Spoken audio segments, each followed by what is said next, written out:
Episode 171। हाँ, अजीब कैदी चिल्लाया और उसके शरीर से अनगिनत घनी जंजीरें उभर आईं।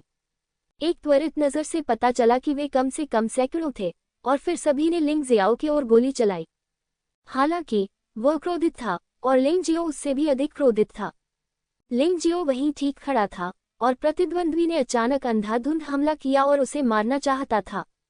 पहली बार तो उसने चकमा देने का विकल्प चुना। अप्रत्याशित रूप से प्रतिद्वंद्वी अधिक आक्रामक हो रहा था।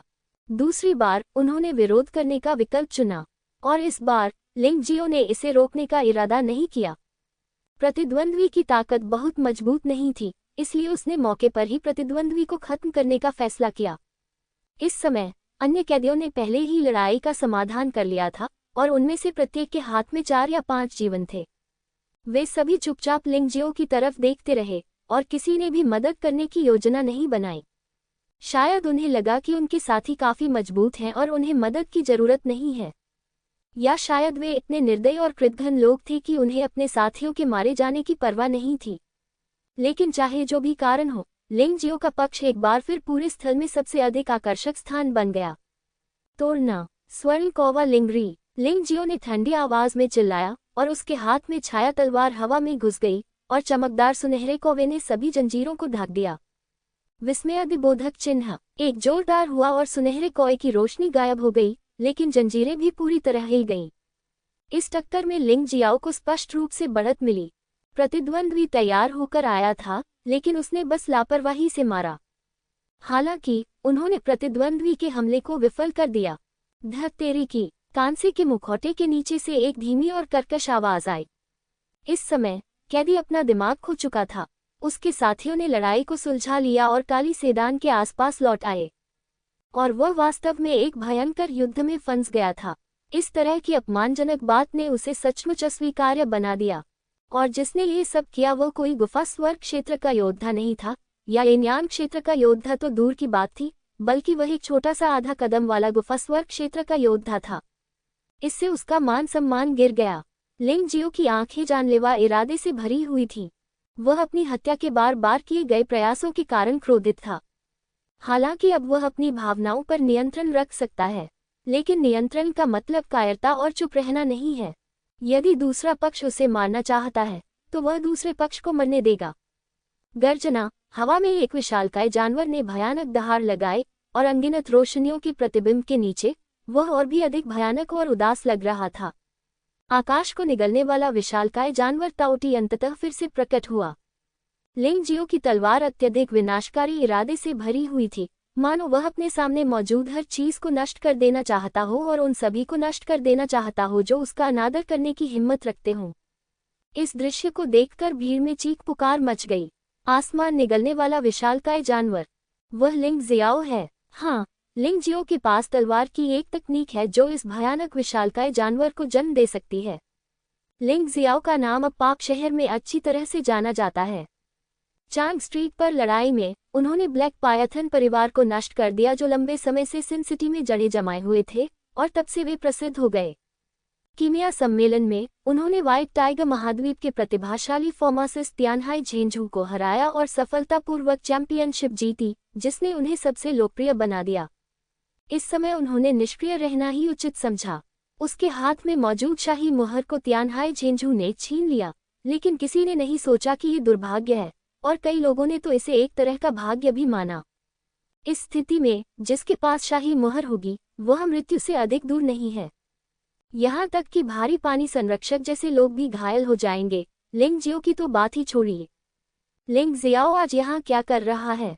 क्या वह शाही मुहर वापस लेने की योजना बना रहा है, या फिर वे सिर्फ मानव राजा नोट्स का एक साथ अध्ययन करना चाहते हैं?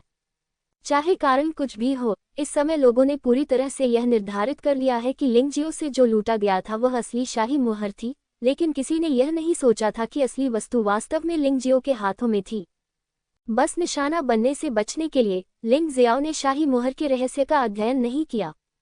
वैसे भी स्वर्गीय साम्राज्य में लौटने के बाद उसके पास बहुत समय है। ताओटी प्रलय दिवस, मरो। इस बार लिंग जियो ने अंततः हमला करने की पहल करने का फैसला किया। काली मौत का जानवर दहाड़ता हुआ भयानक तलवार ऊर्जा में विलीन हो गया और कैदी पर झपटा।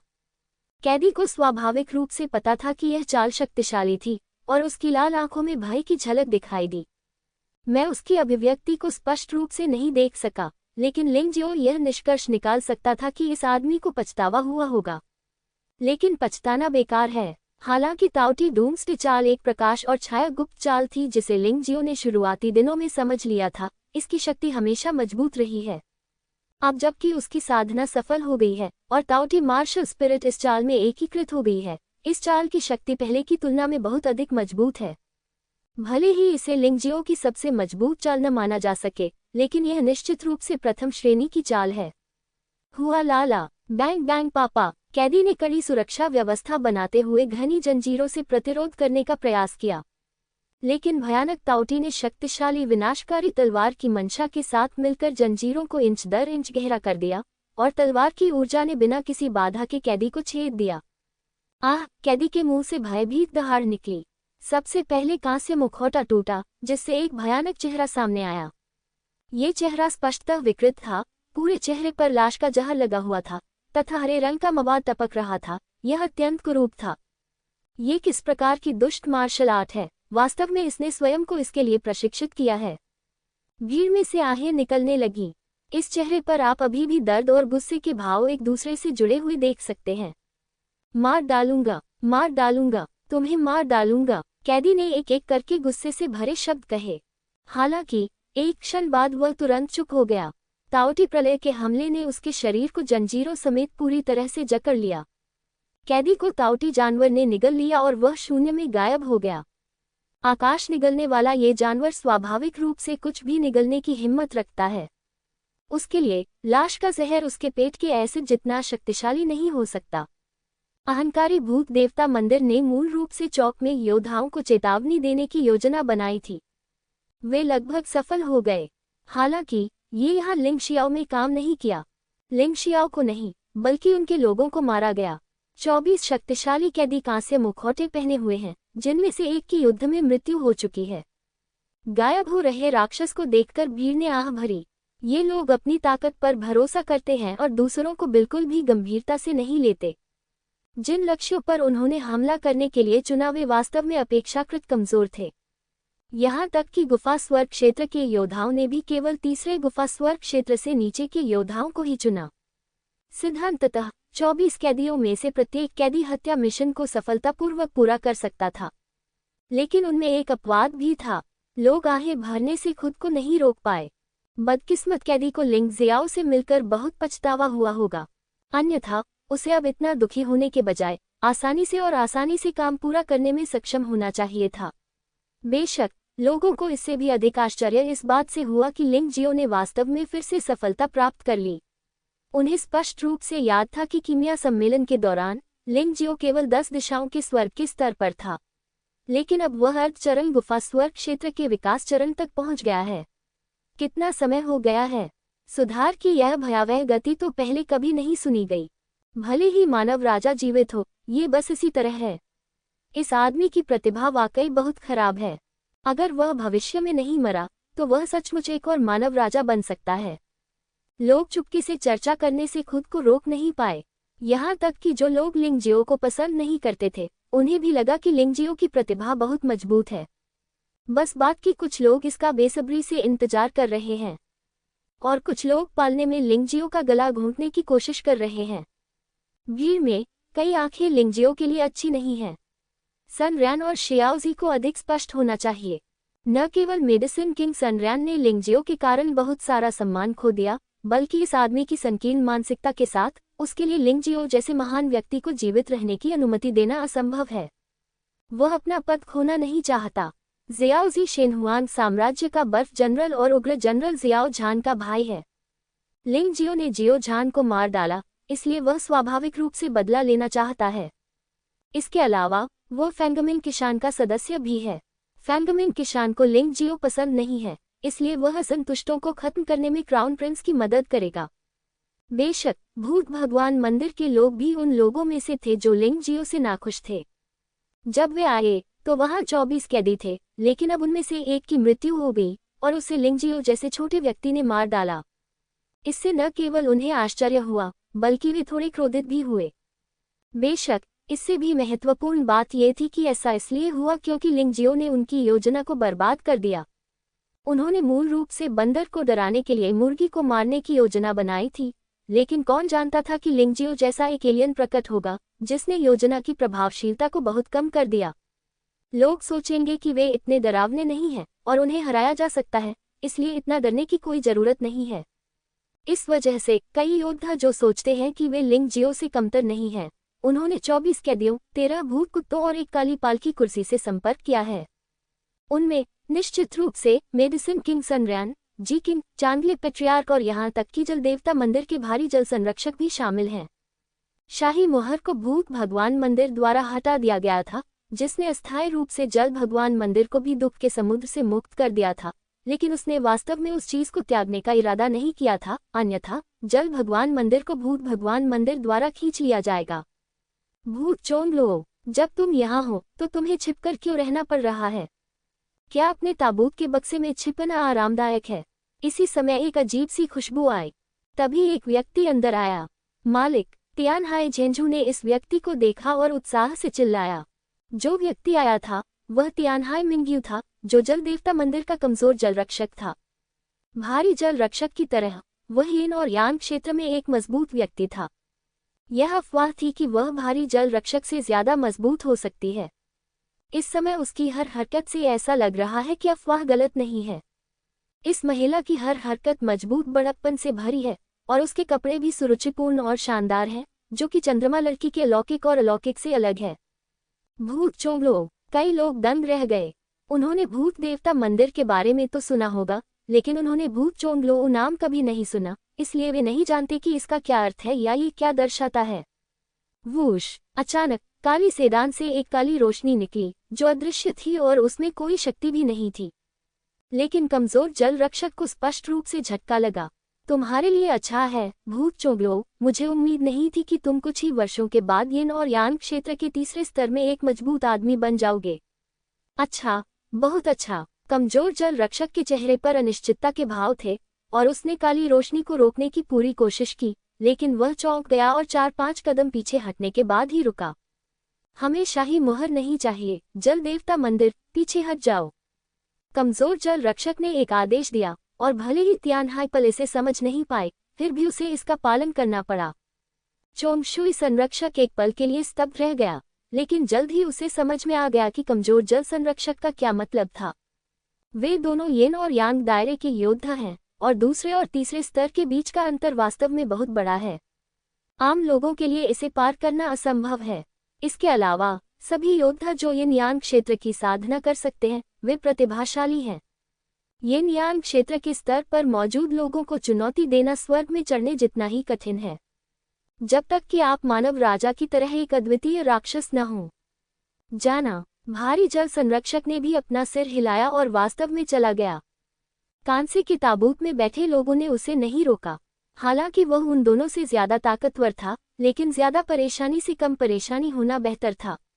आखिरकार वह शाही मोहर के लिए आया था, दुश्मनी करने नहीं। जल देवता मंदिर के लोगों को पीछे हटते देख तथा शाही मोहर न चाहते हुए भी अन्य योद्धा एक दूसरे को देखकर स्तब्ध और असमंजस में पड़ गए। युया, तियानलोंग कंपनी को अस्थायी रूप से शाही मोहर के लिए लड़ाई छोड़ देनी चाहिए। भूत चोंगलों की उपस्थिति ने बढ़त ले ली है। अफसोस, ये सब मेरी गलती है कि मैंने हेड ऑफिस को किसी को भेजने नहीं दिया। इस समय जी किंग ने भी बात की और तियानलोंग कंपनी के लोग एक के बाद एक पीछे हट गए। जाने से पहले उसने भीड़ में लिंगजियो पर नजर डाली और कहा, भले ही आपके पास शाही मोहर न हो, फिर भी आप एक महान व्यक्ति बन सकते हैं। इसके लिए अपनी जान गंवाने की कोई जरूरत नहीं है। जल्दी से चले जाओ। याद दिलाने के लिए धन्यवाद वरिष्ठ। चाहे उसका उद्देश्य कुछ भी रहा हो, लिंगजियो को अभी भी जी किंग के बारे में अच्छी धारणा थी, लेकिन जी किंग के चले जाने के बाद भी वह वहां से नहीं गया, क्योंकि वह जानता था कि भूत देव मंदिर दूसरों का जाना तो बर्दाश्त कर सकता है, लेकिन उसका जाना बर्दाश्त नहीं कर सकता। लुओ यू, चलो हम भी चलते हैं। औषधि राजा सनरैन ने बहुत देर तक हिचकिचाहट दिखाई। हालांकि वह बहुत अनिच्छुक था, लेकिन उसके पास एक फायदा था, वही कि वह काफी सतर्क था। शाही मोहर का भूत देवता मंदिर के हाथों में पड़ना उसके लिए कोई खतरा नहीं था। आखिरकार भूत देवता मंदिर को भी अमृत की जरूरत थी। वह नहीं चाहता था कि वह चीज लिंग जियाओ के हाथों में पड़े। हाँ मास्टर, जाने से पहले जिलोयू ने भी लिंगजियो पर नजर डाली और लिंगजियो को याद दिलाया कि वह शाही मोहर की लालसा न करे। फिर चांगले फेरी आइलैंड, ब्लैक वाटर फेरी आइलैंड और ब्लैक क्रो एम्पायर के लोग चले गए। इसके अलावा बड़ी संख्या में योद्धा भी चले गए। बस एक पल ही बीता था और गुई चोंगलो अभी तक प्रकट नहीं हुआ था। उसने बस अपनी ताकत दिखाए और आधे से ज्यादा योद्धाओं को डराकर भगा दिया। इन लोगों को खुश होना चाहिए कि वे चले गए और उन्हें अपने निर्णय पर प्रसन्न होना चाहिए। क्या तुम नहीं जा रहे हो? कांस्य ताबूत से एक आवाज आई जो सीधे लिंग जियाओ से बात कर रही थी। मैं जाना चाहता हूँ, लेकिन मुझे डर है कि मैं नहीं जा पाऊंगा। लिंग जियाओ ने हल्के से कहा, हाँ, तुम्हें पता है कि तुम्हारे लिए क्या अच्छा है। अगर तुम नहीं गए तो मैं तुम्हें ही मार डालूंगा, और अगर तुम चले गए तो मैं तुम्हारे आसपास के सभी लोगों को मार डालूंगा। आवाज उदास और डरावनी थी, जैसे नरक से आए किसी प्रेत दूत की आवाज हो। ये सुनकर कई लोग कांप उठे। कुछ योद्धा जो केवल स्वर्गीय मानव क्षेत्र में थे, वे पीछे मुड़े और भाग गए। अगर वे दूसरे पक्ष द्वारा छोड़े गए जानलेवा आभा का सामना भी नहीं कर सकते, तो वे शाही मोहर के लिए कैसे लड़ सकते हैं?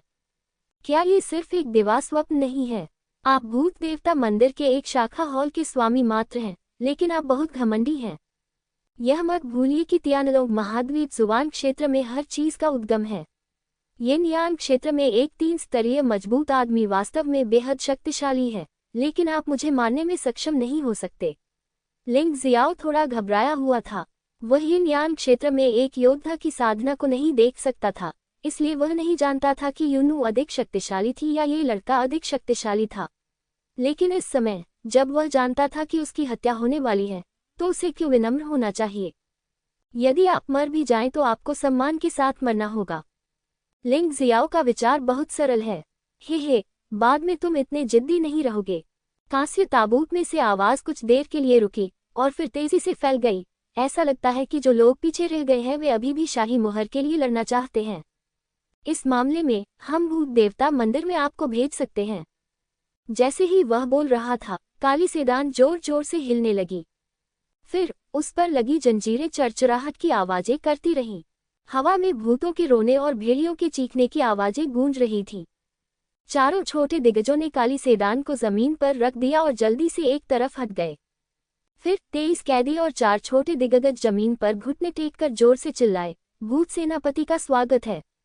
देवपंथ जुवानजी को एकीकृत करने के लिए आ रहा है। जुवानजी को एकीकृत करें। ऐसा नारा निश्चित रूप से ऐसा कुछ नहीं है जिसे साधारण लोग कहने का साहस करें। साधारण संप्रदाय तो इसे सीधे कहने का साहस ही नहीं कर सकते। हालांकि बहुत से लोगों ने इस बारे में सोचा है, लेकिन वे इस बारे में सिर्फ निजी तौर पर ही बात करते हैं। इतने सारे लोगों के सामने ऐसा कहना दिखाता है कि वे कितने घमंडी और आत्मविश्वासी हैं। जिस दिव्य धर्म की वे बात कर रहे हैं वह इस वर्ष का जुवान धर्म है। यह जुवान धर्म मूल रूप से पवित्र राजवंश का सबसे बड़ा धर्म था। बाद में जब पवित्र राजवंश का पतन हुआ तो उन्होंने स्थिति का लाभ उठाया और जुवान क्षेत्र में सबसे शक्तिशाली शक्ति बन गए। सच्चे दानव साम्राज्य के आक्रमण के बाद जुवान धर्म को स्वाभाविक रूप से इसके खिलाफ लड़ना पड़ा। आखिरकार वे उस स्थिति को छोड़ने के लिए तैयार नहीं थे जिसके लिए उन्होंने इतनी मेहनत की थी। हालांकि सच्चा दानव साम्राज्य वास्तव में बहुत शक्तिशाली था, विशेष रूप से सच्चा दानव सम्राट, जिसने अकेले ही जुवान धर्म की मुख्य वेदी को लगभग नष्ट कर दिया था। जुवान धर्म की मुख्य वेदी के नष्ट हो जाने के बाद जुवान धर्म का नेता गायब हो गया और उपनेता ने सच्चे दानव साम्राज्य के सामने आत्मसमर्पण कर दिया। शेष 2 बोधिसत्व, 4 संरक्षक राजा, 8 रक्षक वज्र तथा 12 मंदिरों के बिशप सभी भाग गए और निष्क्रिय हो गए। सच्चा दानव सम्राट उस युद्ध में थक गया था। शायद पवित्र राजवंश के पवित्र सम्राट के साथ युद्ध की तैयारी के लिए उसके पास इन शेष शक्तियों का सफाया करने का समय नहीं था। इससे जुवानजियाओ की बची हुई सेनाएं फिर से पुनर्जीवित हो गईं और उन्होंने आश्चर्यजनक रूप से तेजी से विकास किया। 2 बोधिसत्वों ने स्वयं को दुनिया से छिपा लिया, जबकि 4 संरक्षक राजा, 8 संरक्षक वज्र और 12 मंदिर धीरे धीरे स्वतंत्र संप्रदायों के रूप में विकसित हो गए। जल देवता मंदिर और भूत देवता मंदिर जो अब प्रकट हुए हैं, 12 मंदिरों में से 2 हैं। आइए मुद्दे पर वापस आएं। जैसे ही आसपास की काली हवा कांस्य ताबूत में संघनित होने लगी, अचानक उसमें से एक चमकदार काली रोशनी निकली। पूर्ण सूर्यग्रहण की तरह इस काले प्रकाश को स्पष्ट रूप से देखना कठिन है, लेकिन ये सामान्य सूर्य प्रकाश से अधिक चमकदार होता है। उस समय चांदले स्क्वायर अंधेरे में डूबा हुआ था। कोई आश्चर्य नहीं कि जल देवता मंदिर के कमजोर जल संरक्षक और भारी जल संरक्षक भी चले गए। इस भूत चोंगलों की साधना वास्तव में पहले की तुलना में बहुत अधिक मजबूत है, लेकिन मुझे इससे निपटने में सक्षम होना चाहिए। एक बहुत ही चांदी के सिक्के वाले कोने में एक बूढ़ा आदमी खड़ा था। वृद्ध व्यक्ति ने ढीला लबादा पहना हुआ था तथा हुड से उसका चेहरा ढका हुआ था, इसलिए ये स्पष्ट नहीं हो सका कि वह कौन था। लेकिन बूढ़ा आदमी भूत चोंगलों की ताकत से डरता हुआ नहीं लग रहा था, जिससे पता चलता था कि वह कितना शक्तिशाली था। हे, मैंने पहले भी कहा था कि जो लोग पीछे रह गए वे मर जाएंगे, और जो बच गए वे भी मर जाएंगे। आज से सिन सिटी शेनहुआंग महाद्वीप पर हमारे भूत देवता मंदिर का आधार है। कांसे के ताबूत में से आवाज तेज होती गई और ताबूत का ढक्कन धीरे धीरे खुला और उसमें से एक आकृति बाहर निकलती हुई धुंधली सी दिखाई देने लगी। पलायन। इस समय जो योद्धा भाग्यशाली थे वे अंततः भूत देव मंदिर की भयावहता को समझ गए और भागने के लिए मुड़ गए। भागने का क्या फायदा है? क्या तुम सच में सोचते हो कि भूत भगवान मंदिर तुम्हें जाने देगा? उन यिन यांग दायरे के योद्धाओं को छोड़कर कोई भी बच नहीं सकता जब तक कि भूत भगवान मंदिर के लोगों को नष्ट नहीं कर दिया जाता। अचानक सबके दिलों में एक ठंडी आवाज गूंजी। जो योद्धा मूलतः भागने की योजना बना रहे थे वे भी रुक गए। हाँ, भूत देवता मंदिर ने ये स्पष्ट कर दिया है कि वे पाप शहर पर कब्जा करना चाहते हैं और यहाँ के सभी योद्धाओं को मारना चाहते हैं। यह उनका सामान्य व्यवहार भी है। हे, वह बच्चा सही कह रहा है, लेकिन तो क्या? अगर आप एकजुट भी हो जाएं, तो भी आप मौत से नहीं बच सकते। दर्द से बचने के लिए आज्ञाकारी होकर मरना बेहतर है। कांस्य ताबूत का ढक्कन लगभग पूरी तरह से खुला था और उसमें से एक आदमी बाहर निकला। इस आदमी को देखकर ऐसा लगा कि वह उन कैदियों जितना कुरूप नहीं था। ये भी कहा जा सकता है कि यह आदमी वास्तव में थोड़ा शांत और सुंदर है। उनके चेहरे को देखकर लगता है कि वे बहुत युवा हैं, शायद 30 के आसपास, लेकिन उनकी वास्तविक उम्र 100 वर्ष से अधिक हो सकती है। योद्धा का आयु संबंधी निर्णय अभी भी बहुत सटीक है। इस व्यक्ति के लंबे हरे बाल कंधों पर लटक रहे हैं और उसकी आंखों में मोटी आई शैडो है, जिसे देखकर ऐसा लगता है जैसे वह काफी समय से सोया नहीं है। पुतलियां हरी, गहरी और ठंडी होती हैं। उनके प्रकट होने से एक खूनी तूफान भी आया। मार डालो। 23 कैदी, 13 भूत कुत्ते, चारों छोटे छोटे दैत्य एक साथ बाहर निकले और निर्दयतापूर्वक कत्लेआम शुरू कर दिया। बहुत से लोग जानते हैं कि भूत मंदिर की मार्शल आर्ट मारक मार्शल आर्ट है, यानी जितना अधिक आप मारेंगे आप उतने ही मजबूत होंगे। इसलिए हत्या के बारे में उनकी समझ कई योद्धाओं की तुलना में अधिक गहरी है। किस अंग से प्रतिद्वंद्वी को मारने की अधिक संभावना है, किस भाग पर आक्रमण करना आसान है, इत्यादि। तीखी चीखें लगातार जारी रहीं और लाशों से आत्माएं निकाली गईं और फिर भूत चोंगलों के शरीर में विलीन कर दी गईं। ये दुष्ट तरीका उस दिन लाश वाली दादी द्वारा इस्तेमाल किए गए तरीके के समान ही है, लेकिन गुई चोंगलो जाहिर तौर पर लाश दादी से कहीं ज्यादा ताकतवर है।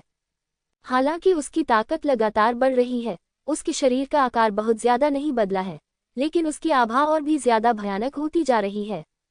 ये देखा जा सकता है कि हालांकि इस मार्शल आर्ट के दुष्प्रभाव हैं, लेकिन एक निश्चित स्तर तक अभ्यास करने के बाद इसे पूरी तरह से नजरअंदाज किया जा सकता है।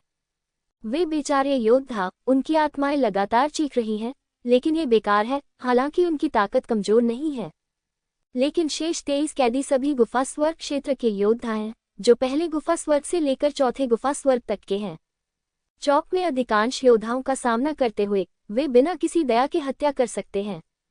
4 छोटे दिग्गज तो और भी अधिक डरावने हैं। उनमें से 3 तो वास्तव में 7वें गुफा स्वर्ग क्षेत्र के योद्धा हैं। वहां 10वीं गुफा स्वर्ग से एक बलवान आदमी भी है। वे अधिक बेईमानी से हत्या करते हैं। आधे कदम वाले यिन यांग क्षेत्र और यिन यांग क्षेत्र के योद्धाओं को छोड़कर वे लगभग हर चीज को नजरअंदाज कर सकते हैं। 13 भूत कुत्तों की ताकत संभवतः गुफा स्वर्ग क्षेत्र के योद्धाओं के बराबर है। हालांकि यह केवल पहला गुफा स्वर्ग है, लेकिन गुफा स्वर्ग क्षेत्र है और वे इसे आसानी से कुचल सकते हैं। चीखें तेज होती जा रही थीं और जमीन पर लाशें बढ़ती जा रही थीं। हालांकि कई योद्धाओं ने जवाबी हमला किया, लेकिन वे शक्तिशाली और रहस्यमय विरोधियों के सामने असहाय थे। गुई चोंगलो ने कोई कदम नहीं उठाया, क्योंकि वह जानता था कि भीड़ में अभी भी ताकतवर लोग हैं, इसलिए उसे उन लोगों से निपटना था और उसे अपनी ऊर्जा बचाकर रखनी थी। आखिरकार भीड़ में अभी भी मजबूत लोग थे। भले ही ये नियांग क्षेत्र के योद्धा बाहर न आए, लेकिन उन कैदियों, भूत कुत्तों और छोटे दिग्गजों को अजेय नहीं माना जा सकता था। टकराना। एक कैदी के टुकड़े सीधे विस्फोट से उड़ गए, जो पूरे आकाश में उड़ गए। एक कैदी को बुरी तरह पीटा गया, जिसने कार्रवाई की। वह दिव्य फीनिक्स साम्राज्य का शक्तिशाली व्यक्ति था, आइस जनरल जियोजी। यद्यपि सिन सिटी को एक नो नॉनसेंस क्षेत्र में कहा जाता है, ये दिव्य फीनिक्स साम्राज्य के सबसे करीब है।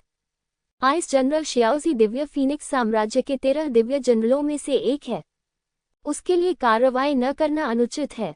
मुझे उम्मीद नहीं थी कि जियाओजी जियाओ झान से इतना बेहतर होगा।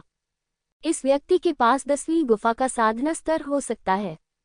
लिंग जियो ने मन ही मन सोचा, मारना। फिर एक जोरदार चीख निकली और हवा में बहते पानी की तरह साफ तलवार की ऊर्जा फूट पड़ी।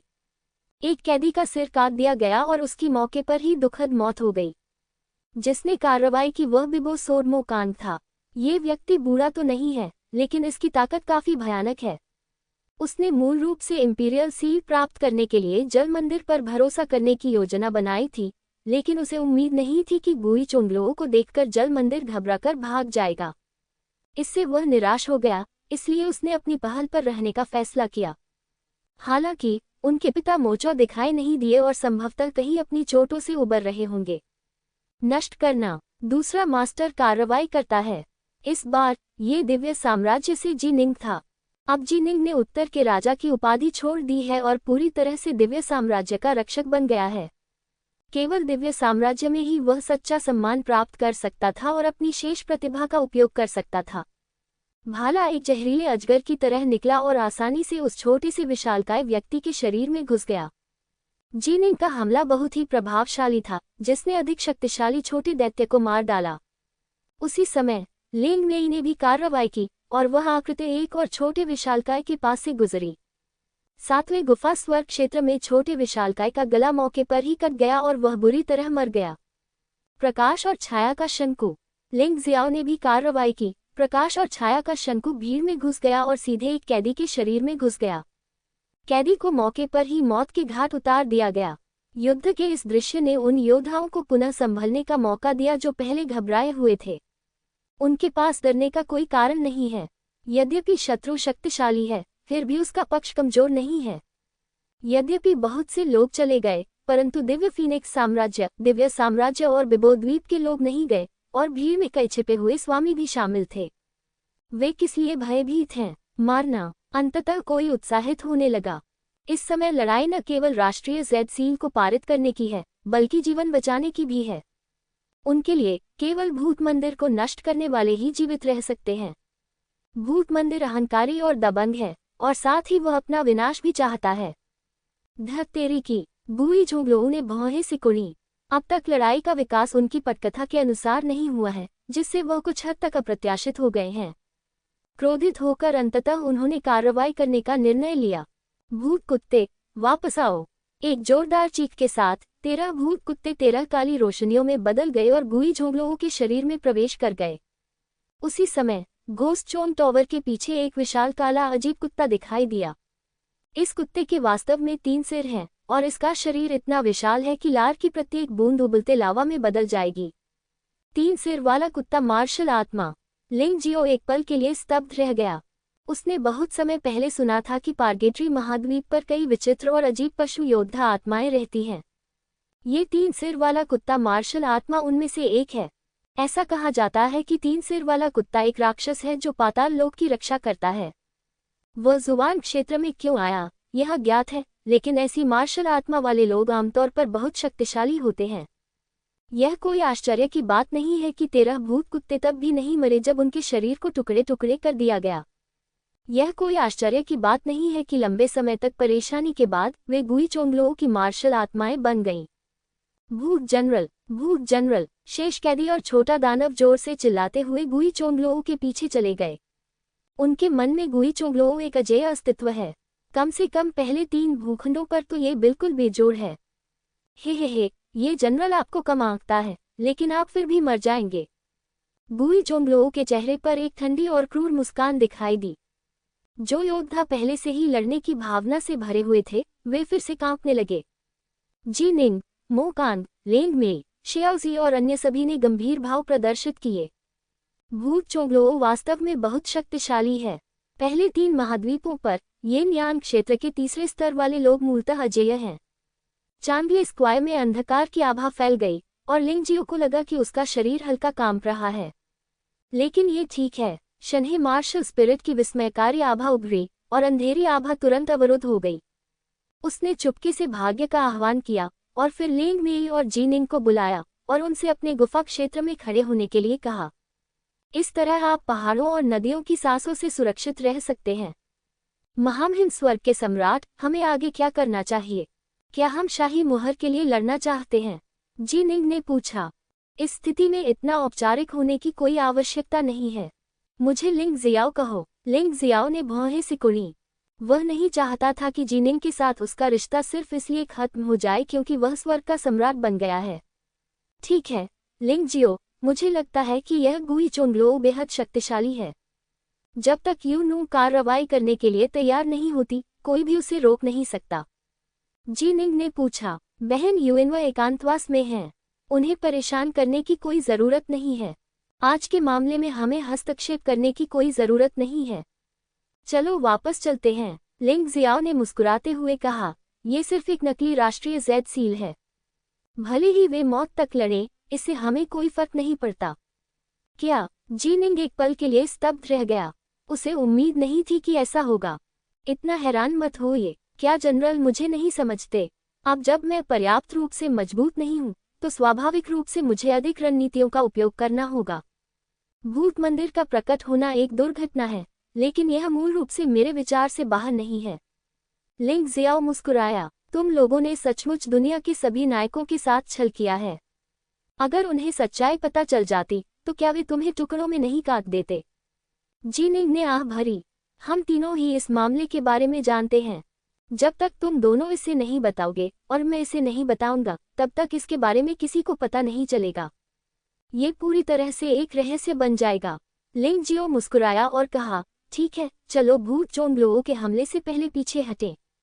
हालांकि जब लिंग जियो चांगले स्क्वायर छोड़ने की कोशिश कर रहा था, तो सभी शेष कैदी एक साथ इकट्ठा हो गए और उसका रास्ता रोक दिया। अन्य लोग जा सकते हैं, लेकिन आप नहीं जा सकते, गुई जोंगलो ने ठंडे स्वर में कहा। गुई जोंगलो, दूसरों को नहीं पता, लेकिन मुझे पता है कि आप व्हाइट टाइगर कॉन्टिनेंट से सिन सिटी आए थे। बाकी शक्तिशाली लोगों को छिपाने के लिए आपने आत्मा शरीर पृथक्करण की विधि का इस्तेमाल किया। यह विधि निकट भविष्य में आपकी ताकत को 70% से 80% तक कम कर देगी। लिंग जियो ने गुई जोंगलो की ओर देखा और कहा, मूल रूप से मैं इस मामले को सार्वजनिक नहीं करना चाहता था, लेकिन अगर आप मुझे रखने पर जोर देते हैं, तो आप मुझे दोष नहीं दे सकते। बच्चा। गुई जोंगलो का चेहरा उदास और बदसूरत था। उन्होंने सचमुच यह उम्मीद नहीं की थी कि यह बच्चा वास्तव में ऐसी चीजें देख सकता है जिन्हें औषधि राजा सन बियद भी नहीं देख सकते थे। क्या ये संभव है कि यह बच्चा औषधि राजा सन बियद से भी अधिक भयानक है? बेशक वह नहीं जानता था कि लिंगजियो के पास ताइची आंखें थीं और वह उसके शरीर में आंतरिक ऊर्जा के प्रवाह को देख सकता था। गुई जोंगलो लिंगजियो द्वारा बताई गई कमजोरी को स्वीकार नहीं करना चाहता था, लेकिन ये बेकार था।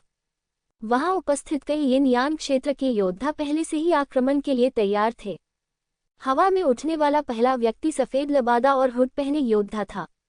विस्मयादिबोधक चिन्ह। दोनों ने हवा में ही एक दूसरे को हाथ जोड़े। योद्धा का शरीर गिर गया। हालांकि उसे नुकसान हुआ, फिर भी वह हंसा। लिंग जियाओ ने जो कहा वह सच है। तुम वाकई सही हालत में नहीं हो।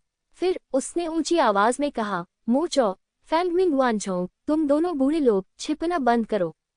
यदि आप मानव राजा के नोट साझा करना चाहते हैं, तो बस कार्रवाई करें। क्या ये वही है? लिंग जियाओ को यह आवाज बहुत परिचित लगी, क्योंकि यह व्यक्ति कोई और नहीं बल्कि किंगक्सू कॉलेज के उपाध्यक्ष फैंग क्विंग्यान है। फैंग क्विंग्यान और फैंगमिंग वानझोंग दोनों अप्रत्याशित रूप से आए। तो क्या इसका मतलब यह नहीं है कि फेगेन पर्वत और फैंगमिंग किशान भी आ गए हैं? ऐसा लगता है कि ये दोनों लोग न केवल दिव्य फीनिक्स साम्राज्य के सम्राट के पद के लिए प्रतिस्पर्धा कर रहे हैं, बल्कि जुबान क्षेत्र को जीतने की महत्वाकांक्षा भी रखते हैं। यह अफसोस की बात है कि आप मेरे प्रतिद्वंद्वी लिंग जियाओ से मिले, अन्यथा आपके पास अभी भी एक मौका होता। लिंग जियो ने व्यंग्य किया और युद्ध की दिशा में देखा। इस समय फैंग किंग्यान, फेंगमिंग वानझोंग और मोचो सभी बाहर कूद पड़े थे।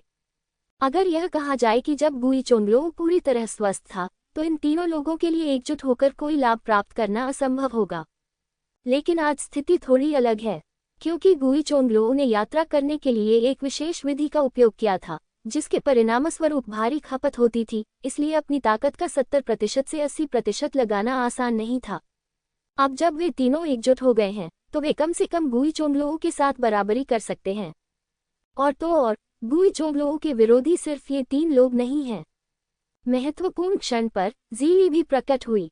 दिव्य साम्राज्य में पवित्र राजवंश के पूर्व सर्वोच्च सम्राट का शासन था और दिव्य राजधानी की रक्षात्मक संरचनाएं आकार लेने लगी थी, इसलिए वह पाप नगरी की ओर भागने के लिए इंतजार नहीं कर सकती थी। अब जबकि सिन सिटी खतरों से भरी हुई है, उसे सबसे ज्यादा चिंता इस बात की है कि लिंग जियो को कुछ हो जाए। मालिक, ये देखकर कि लिंग जियो ठीक था, ज़ीली ने राहत भरी अभिव्यक्ति दिखाई। ये बहन ज़ीली निकली। चूंकि आप यहाँ हैं, कृपया उन 3 लोगों की मदद करें और गुई चोंगलो को मार डालें।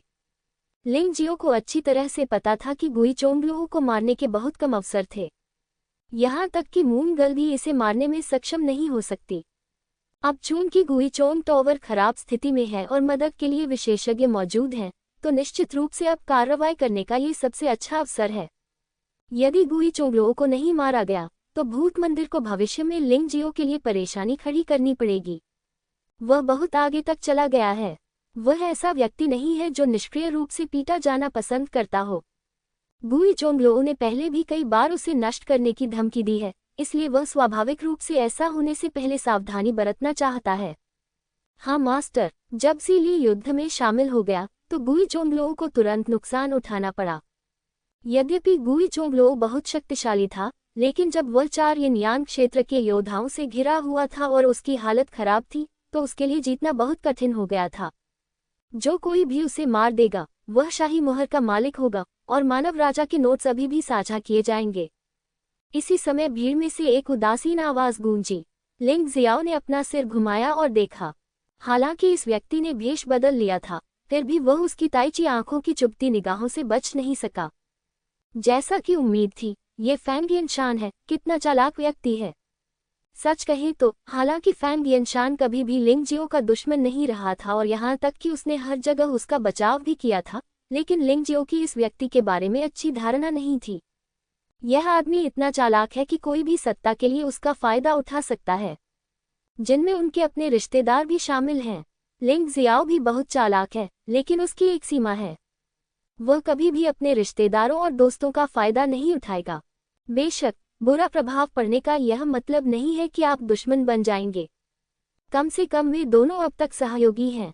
किसी कारण से, हालांकि फैंग यिनशान वर्तमान में सम्राट की स्थिति के लिए लड़ाई में स्पष्ट रूप से नुकसान में है, लिंग जियो को लगता है कि अंत में दिव्य फीनिक्स साम्राज्य के सम्राट की स्थिति इस व्यक्ति द्वारा छीन ली जा सकती है।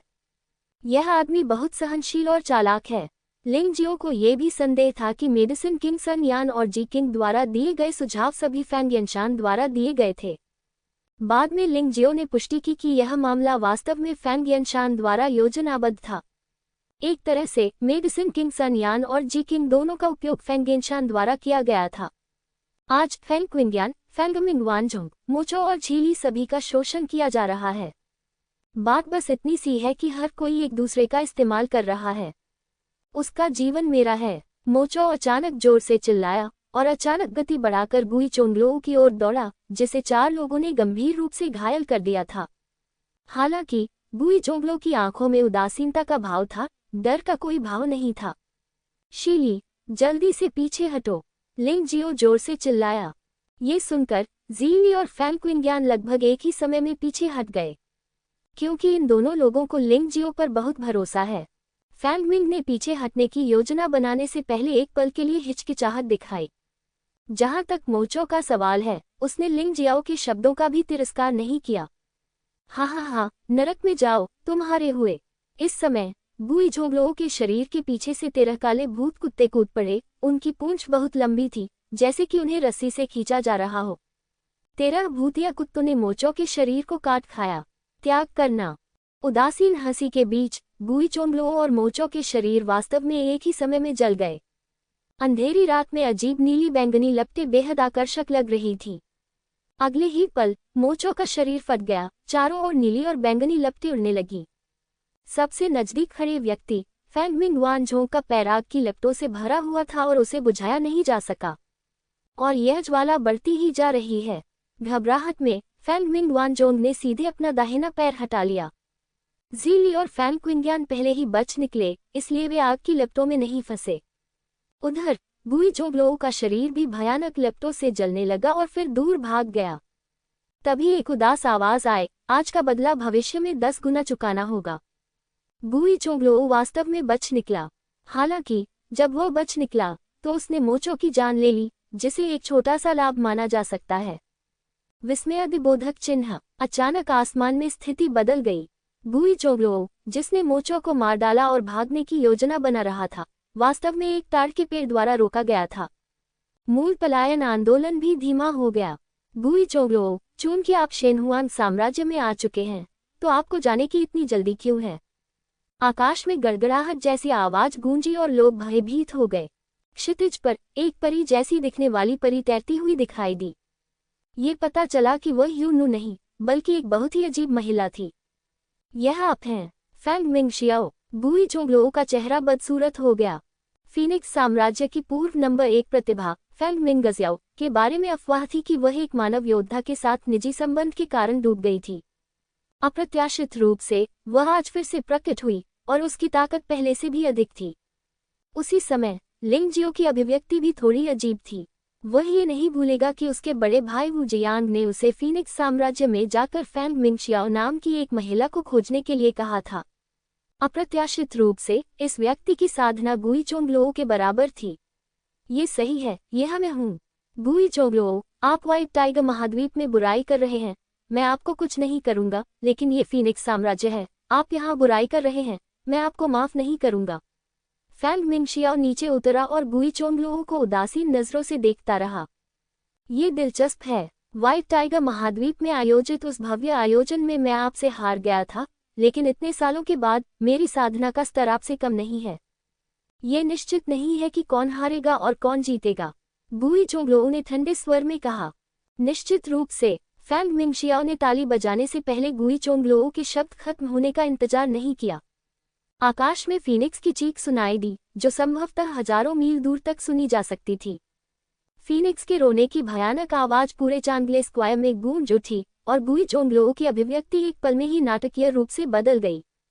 मुझे उम्मीद नहीं थी कि आपको वास्तव में आइस फीनिक्स कबीले की दिव्य पशु आत्मा द्वारा मान्यता दी गई है। मैं आपको राष्ट्रीय जैद सील दे सकता हूँ। कृपया मुझे जाने दें। इस समय गुई चोंगलो ने वास्तव में हार स्वीकार कर ली। बहुत देर हो गई। फेंग मिंगशियाओ ने दया की अभिव्यक्ति के साथ गुई चोंगलो को देखा। अचानक चांगली स्क्वायर में तापमान बहुत गिर गया और जमीन जमने लगी। गुई चोंगलो के चेहरे पर बेचैनी साफ झलक रही थी। वह भागना चाहता था, लेकिन ये बेकार था। उसका शरीर जम गया था और लगातार कई फीनिक्स कॉल के बाद उसका पूरा शरीर एक विशाल बर्फ क्रिस्टल में फंस गया था। तियानफेग बिंग फेग। फेंग मिंगशियाओ ने धीरे से राहत की सांस ली। गुई चोंगलो से निपटना कोई आसान काम नहीं था। आज यह इतना आसान इसलिए था क्योंकि गुई चोंगलो घायल हो गया था। लेकिन जब तक ये सफल हो रहा है, यह अच्छा है। ये फेंग मिंगशियाओ वरिष्ठ भाई वू जियांग द्वारा बताए गए नाम से अलग प्रतीत होता है। उसका व्यक्तित्व बहुत अलग है। क्या ऐसा हो सकता है कि उसका नाम भी वही है? लिंग जियाओ ने अपना सिर हिलाया। फेंग मिंगशियाओ को नकली राष्ट्रीय जैद सील ले जाते देख उसके चेहरे पर हैरानी के भाव दिखे। मालिक, क्या आप इसे लूटना चाहते हैं? ज़ीली ने पूछा। तुम क्यों लूट रहे हो? चलो चलें। अब हमारे पास यहाँ करने के लिए कुछ नहीं है। अगर मेरा अनुमान सही है, तो दिव्य फीनिक्स साम्राज्य जल्द ही इस क्षेत्र को खाली कर देगा। लिंग जियाओ ने अपना सिर हिलाया और कहा, यदि उसे असली शाही मुहर नहीं मिली होती, तो शायद वह इस तरह नहीं जाता। लेकिन अब जब उसे वह मिल गया है जो वह चाहता था, तो यहाँ रहने की क्या जरूरत है? उसका अनुमान जल्द ही सच साबित हुआ। फेंग मिंगशियाओ की ठंडी आंखों से सेनहान की हत्या की मंशा का पता चला। मार डालो, उसने आदेश दिया और फैंगमिंग वानचोंग, जियोजी और दिव्य फीनिक्स साम्राज्य के अन्य योद्धा बाहर निकल आए। केवल 2 युवक, फैंग क्विंग्यान और एक अश्वेत तथा एक श्वेत, हिले नहीं। फैंग क्विंग्यान को हत्या करना पसंद नहीं है। भले ही फैंग मिंगजियाओ को शेनहुआन की स्वीकृति मिल जाए, फिर भी वह उसे मजबूर नहीं कर सकता। वह फेगिन पर्वत के लिए गुई चोंगलोओ पर हमला कर सकता है, ऐसा इसलिए क्योंकि गुई चोंगलोओ मरने लायक है।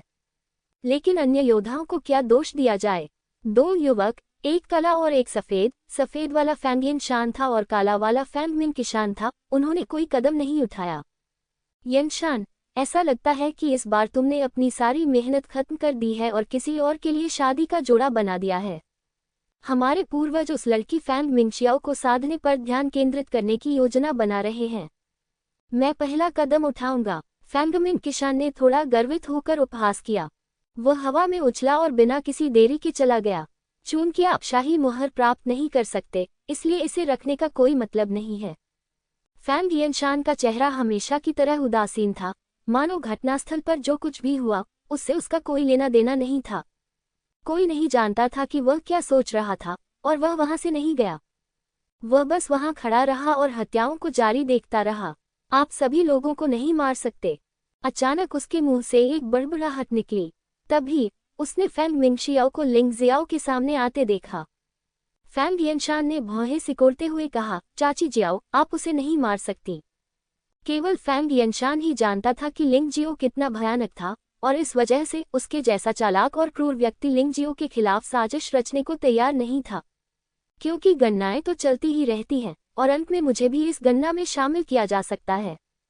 वह ये भी नहीं चाहता था कि फैंग मिंगशियाओ लिंगजियाओ को उकसाए, अन्यथा शतरंज का अच्छा खेल बर्बाद हो सकता था। मैं उसे क्यों नहीं मार सकता? फैंग मिंगशियाओ ने पीछे मुड़कर फैंग येनशान की ओर देखा और कहा, तुम इतने अनिर्णायक कब हो गए?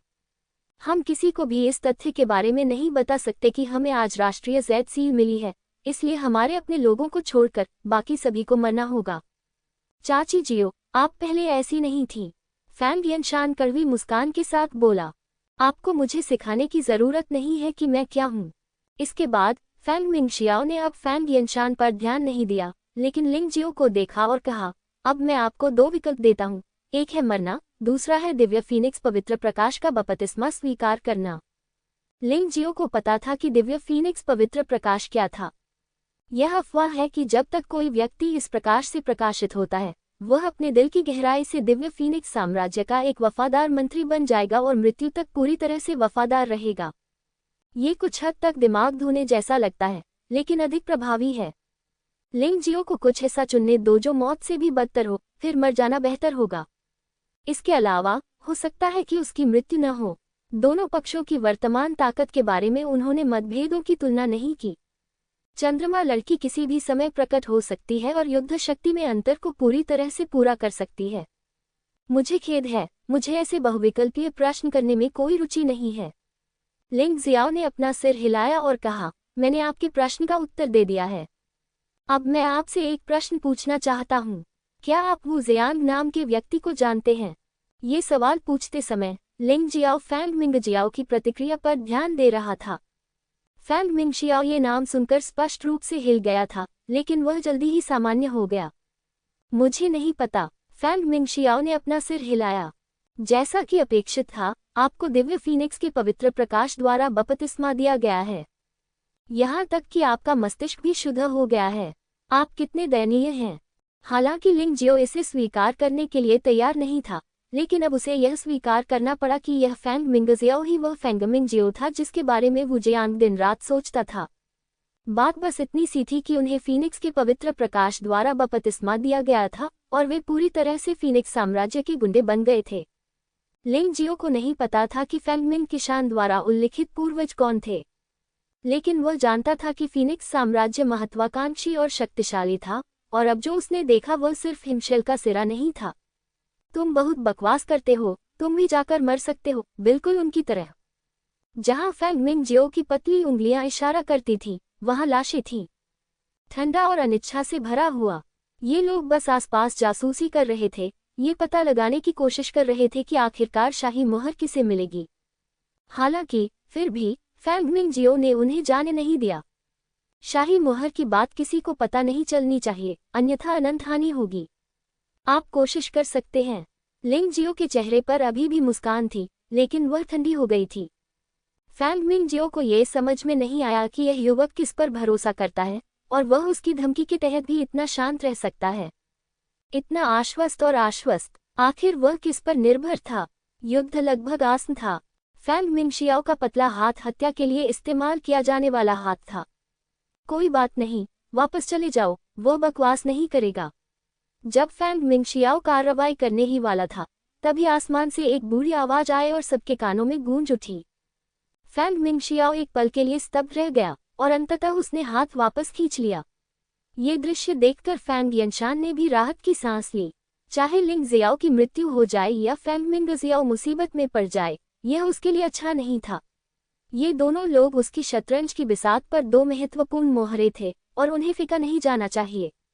पीछे हटना। फैंग मिंगशियाओ एक ठाठ से आया और चला गया, पृथ्वी पर एक परी की तरह स्वतंत्र और सहज। क्राउन प्रिंस यनशान, अभी अभी आपका बहुत बहुत धन्यवाद। लिंग जियाओ ने फैंग यनशान की ओर देखा। उसे अभी भी सबसे बुनियादी शिष्टाचार दिखाना था। आखिरकार वह इस व्यक्ति से नफरत नहीं करता था। इससे भी बड़ी बात कि वे अभी भी सहयोगी हैं और उन्होंने दुनिया को विभाजित करने की योजना बना ली है। नहीं, हम आपसे बाद में मिलेंगे। वैसे मैं आपको बता दूं कि इस बार 5 अमर द्वीपों पर होने वाली प्रतियोगिता रद्द कर दी गई है और इसके बजाय व्हाइट टाइगर महाद्वीप पर आयोजित की जाएगी। इसे व्हाइट टाइगर कॉन्फ्रेंस नामक एक अधिक शक्तिशाली बल द्वारा आयोजित किया जाएगा। सम्मेलन में भाग लेने वाले लोग केवल दिव्य फीनिक्स महाद्वीप और तियानलोग महाद्वीप तक ही सीमित नहीं रहेंगे, बल्कि व्हाइट टाइगर महाद्वीप से भी प्रतिभाएं बैठक में भाग लेंगी, इसलिए आपको कड़ी मेहनत करनी चाहिए। फैंग यनशान ने लिंगजियो पर गहरी नजर डाली। दुनिया में ऐसे बहुत कम लोग हैं जिन्हें वह नहीं देख सकता, और लिंगजियो उनमें से एक है। वह वास्तव में नहीं जानता था कि यह लड़का लिंगजियो कितना आगे बढ़ेगा। मैं करूंगा। 5 अमर द्वीप पहले से ही काफी शक्तिशाली थे, लेकिन इस बार पाक शहर में जो हुआ, उसने लिंगजियो को व्हाइट टाइगर महाद्वीप के आतंक का एहसास कराया। औषधि राजा सुनियान, जी किंग, भूत मंदिर, जल मंदिर आदि, इनमें से किसी से भी निपटना आसान नहीं है। और ये तो सफेद बाग महाद्वीप के हिमखंड का सिरा मात्र है। व्हाइट टाइगर महाद्वीप पर वास्तव में सबसे शक्तिशाली व्हाइट टाइगर खानटे है, जो अनगिनत शक्तिशाली जनजातियों से बना है, जो संयुक्त रूप से व्हाइट टाइगर खान के प्रति वफादार हैं। यद्यपि संगठन बिखरा हुआ है और साम्राज्य जितना निकट नहीं है, फिर भी एकता का स्तर बिल्कुल भी कम नहीं है। विशेषकर विदेशी दुश्मनों के आक्रमण का सामना करते समय ये वास्तव में बहुत भयंकर होता है। ये व्हाइट टाइगर गैदरिंग दिलचस्प होने जा रही है। लिंगजियो कुछ आशान्वित महसूस करने से खुद को रोक नहीं सका। अलविदा। फैंग यनशान मुड़ा और चला गया। लिंगजियो वहीं खड़ा था, तबाह युद्ध के मैदान को देख रहा था और अपने दिल में आहें भरने से खुद को रोक नहीं सका। ये रहस्यमयी दुनिया है, यह एक क्रूर संघर्ष है। या तो तुम मरोगे या मैं मरूंगा, खासकर जब भारी खजाना शामिल हो। पहले तो उसने सोचा कि वह काफी ठंडा है, लेकिन इस क्षण उसे पता चला कि वह वास्तव में हत्यारा नहीं था।